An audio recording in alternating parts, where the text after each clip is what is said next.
I'm Steve Curry, I'm Chief Officer of Harligton Hospice, and I should have had my colleague with me today, Sally Chandler, who's the Chief Executive of Hillingdon Carers. Unfortunately, she can't get here today. I'll be asked today to talk about what we've done in Hillingdon, and it's about our journey. It's going to be slightly different to the previous presentations, but it's in context of those previous presentations. We've actually been working on the integrated care programme process since August 2013 in Hillingdon. So this is about how we as the third sector got ourselves involved with and taken as equal partners in Hillingdon. Just to give you some context, there's 5 partners in H4All, and we're all provider organisations. Just to give you an example in terms of turnover in 2013 when we started, mine was about 400,000. We were about 700,000. We were one of the smallest hospices in the country. We haven't got any inpatient beds, so it's all community-based. Hillingdon Carers was about 500,000. Hillingdon Age UK were about 1.8 million. And Dash were about 400,000. Dash is our local disability organisation. We're all borough-wide organisations, and we only operate within the borough. And when we actually came together as a partnership, that was quite important to us.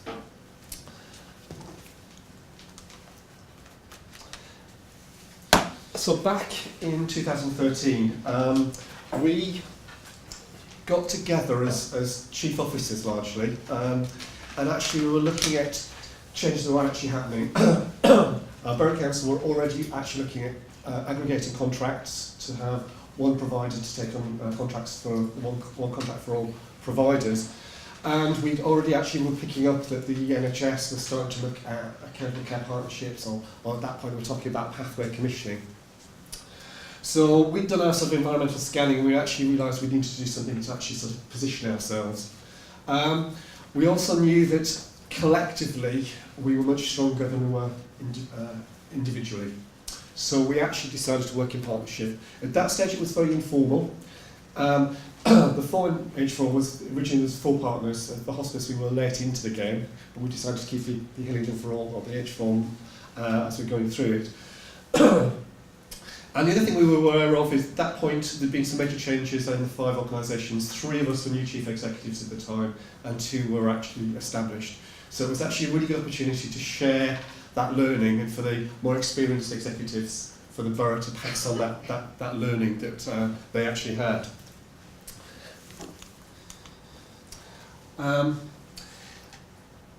And we looked at this from a few ways really. But one of the key things was we knew we needed to be more cost effective. So we were actually looking at, can we do things on economies of scale? Could we actually look at shares and stuff, some back office stuff and things like that? These are the dreams we actually started to think about. This is back in August 2013. And how can we actually be more efficient? And it was also quite interesting when we started talking about integrated care and looking at what the NHS were doing. We realised as third sector providers we weren't very integrated ourselves. We didn't actually work very well together for the people we were supposed to be supporting. The other thing we wanted to do is we had to make it stronger. We wanted to be able to make sure we're still here in 5 years' time. We wanted to actually make sure that we could actually win the contracts that were coming out.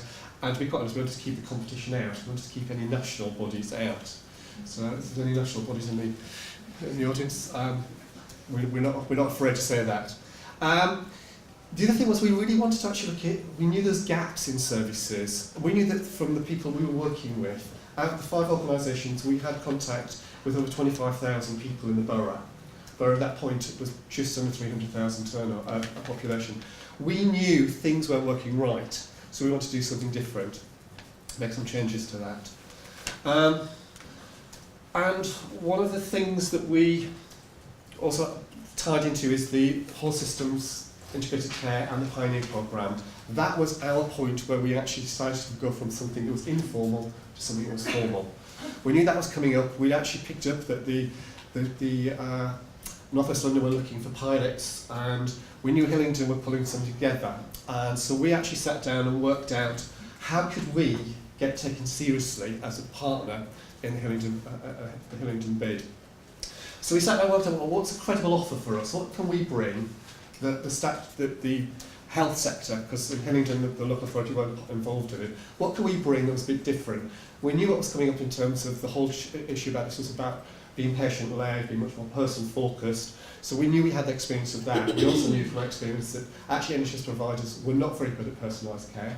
They're actually very good at treatment pathways and treatment plans, but not care plans. We also knew that actually the NHS is not very quick at changing. They're not very good at actually implementing ideas. I went to a seminar about 18 months ago, and they talked about the average length of time from a pilot to integrating across the whole NHS was 17 years. It takes a long time for things to actually change in the NHS. And we actually knew that we were quite creative. So we were actually looking at, so we actually decided that. We also knew that size mattered, so we actually formalised and started to speak to our boards about coming together and putting a joint face to the CCG. And we knew the CCG were looking for change. They're working with, we're looking in Hillingdon, we've got one major hospital, one community health provider, and one CCG, one local authority. Very coterminous, very different to the model you've got here. So we knew that the current process wasn't changing fast enough for the CCG. We knew what the financial sort of targets was going to be. We're in a deficit situation. We're not like West London. We haven't got lots of money. We knew there's going to be some changes on that. So we knew the CCG were looking for some change agent as well. So we actually knocked on the door and we did a pitch. We did a sales pitch.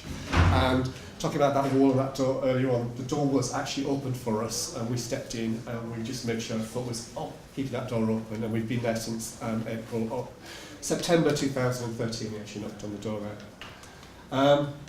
In Hillingdon, we're one of the accelerator sites for these accountable care partnerships. So in Hillingdon, we've got a partnership that's been going since the Shadow Board met in November 2014.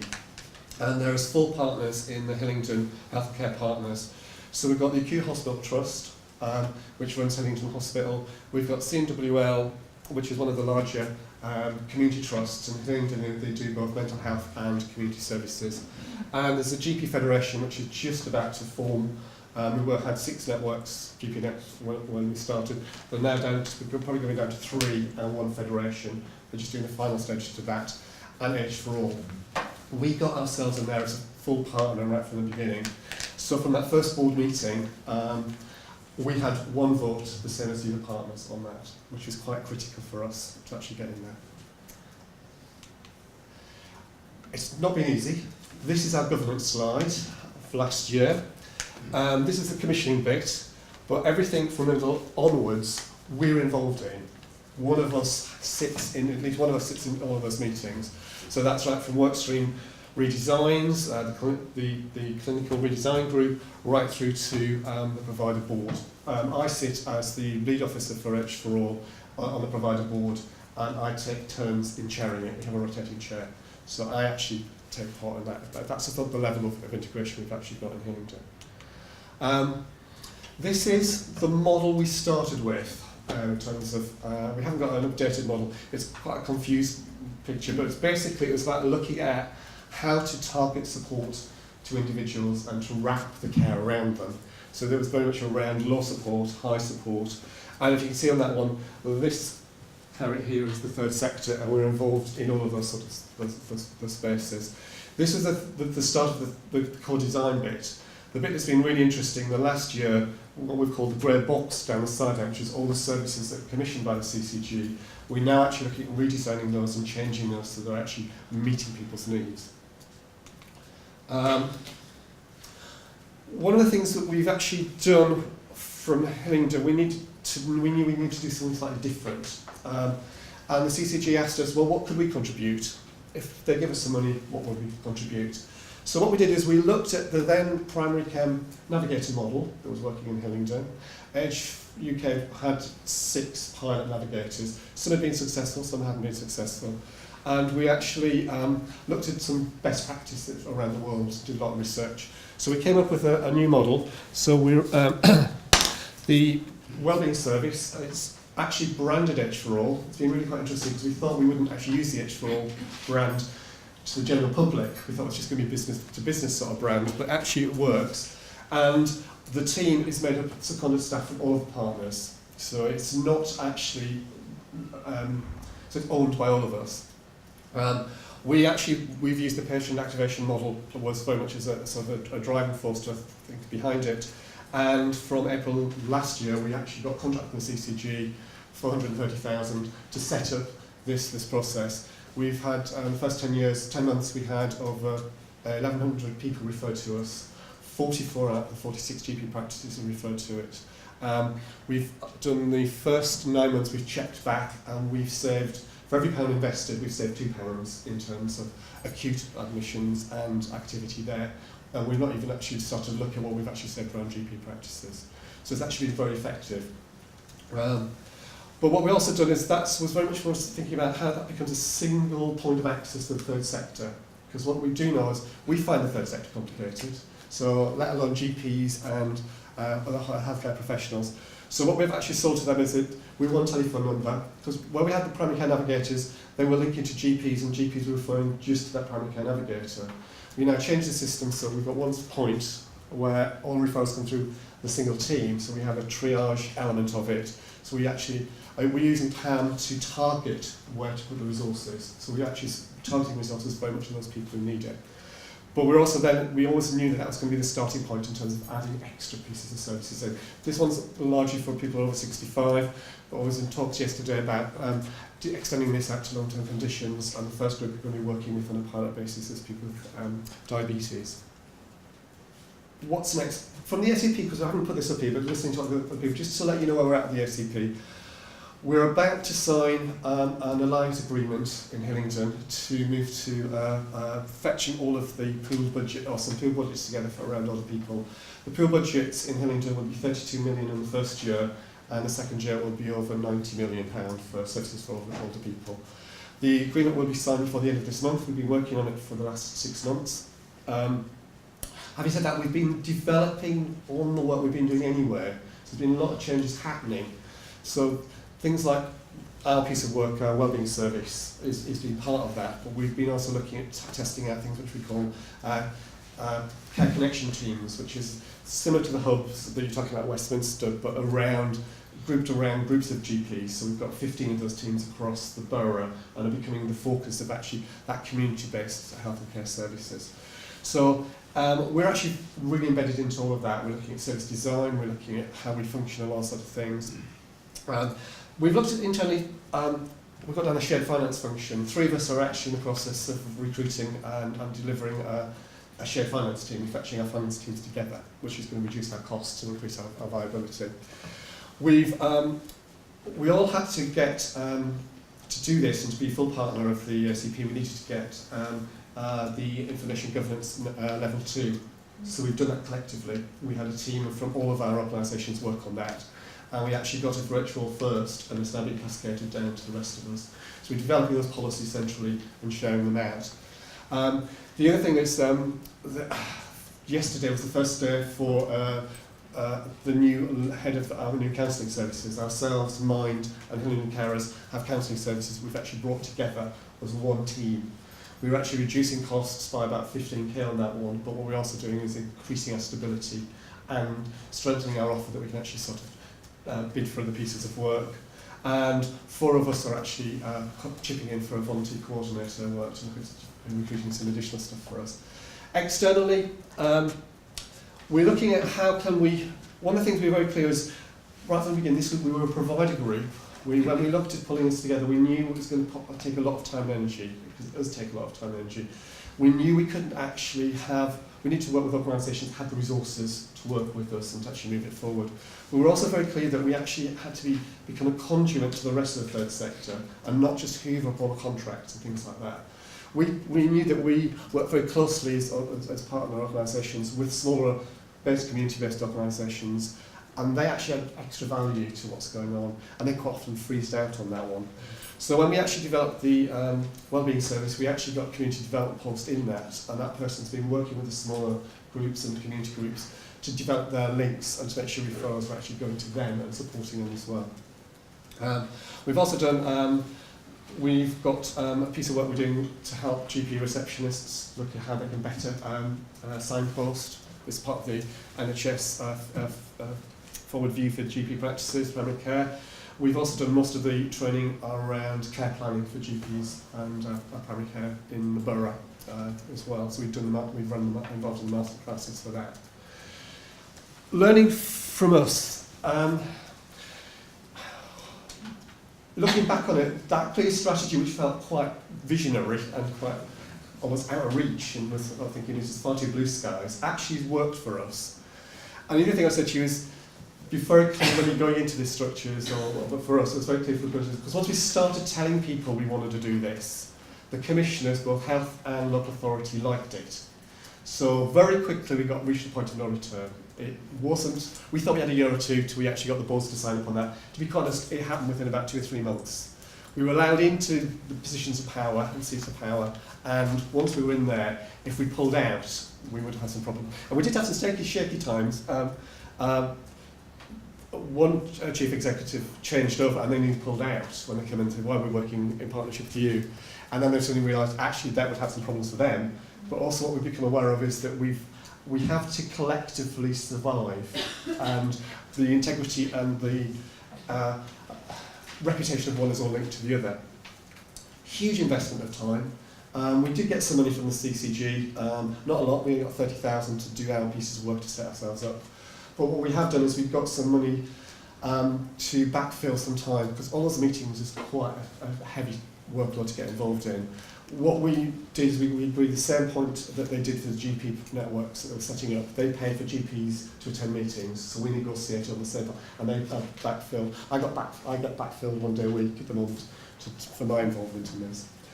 Building trust, it takes time, and that's two bits. There's the internal bit with the provider partners, because we're going from actually competing, not necessarily competing around the same client groups, but there's even other fringe bits, because we thought as 5 providers we didn't actually step on each other's toes. But when you start, we all, a few of us did counselling, we're thinking about income generation, all that sort of things. 2 of us have charity shops, all that sort of things. So it takes time to build up, start thinking differently. If you're going to share a finance director, that's quite a big step forward. If you're going to merge your counselling services, that doesn't happen in the first service, the first year. The other bit is building trust with the other partners. There's discussions about third sector, because actually NHS partners understand what the third sector do. And a lot of the situations, most places across the country, third sector are commissioned to do things. We're not asked to help design, to build, to create. And I would say to you, we've got a lot more to offer than the NHS, particularly when you're looking at a situation of change.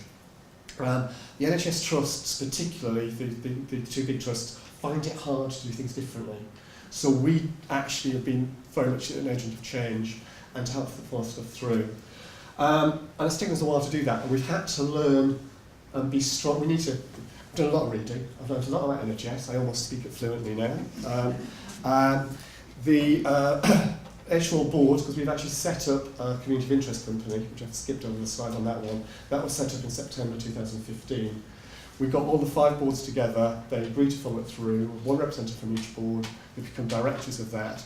That meets on a fortnightly, 2-monthly basis now, that's running those contracts. We know that most of the NHS contracts are going to come through that body now.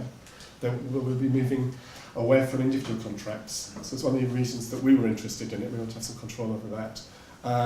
And the other thing is that we were actually able to use that vehicle, that joint venture vehicle, to do things that actually doesn't fit within our client groups, which is actually looking at developing services without us looking individually at that mission drift, which is a big risk for third sector organisations. The other thing I think, be bold and be ambitious. That's what we found, is actually think about what you want to do and work out why you can do it, but then also take the initiative, knock on those doors. Because actually, surprisingly often, they do open. It's the amazing thing. The other thing that's not on here, because Sally did these slides for me, I was on leave last week, which was quite nice, but she did the slides, and she changed the top there, because I had lessons to share, and she changed lessons to learn. Because actually the biggest thing for me is actually learning to share. Within the third sector organisations, it takes time, it takes building trust, you work differently. But you also have to learn to share with the NHS, you have to learn to share with local authorities. And that's something that we're finding, because of the process we've gone through in terms of setting ourselves up a joint venture, we're actually teaching, the lessons are going through that centre again with the ACP, the Accountable Care Partnership in Hillingdon as well.